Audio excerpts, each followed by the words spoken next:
se vangin pitan en kim kalan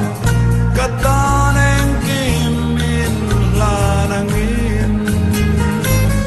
tu dam mai lo te khai toi dun ang len wa tu dam mai lo te kan run ngom ka ning te lo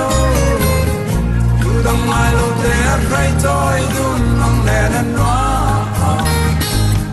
tu dam mai lo te kan run ngom ka ning te lo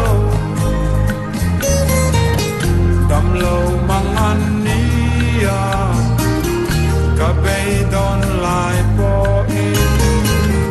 nang in min em trina min trong trai sak trina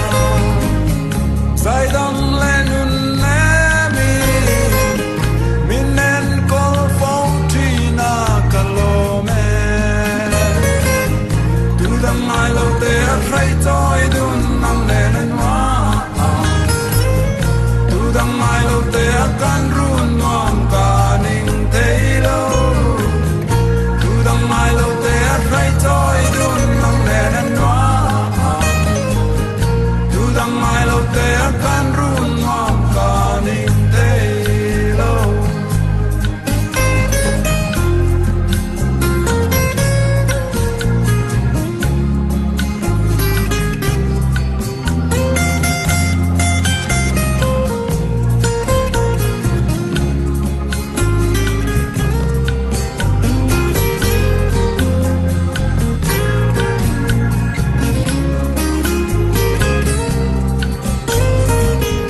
mangai chun le zwa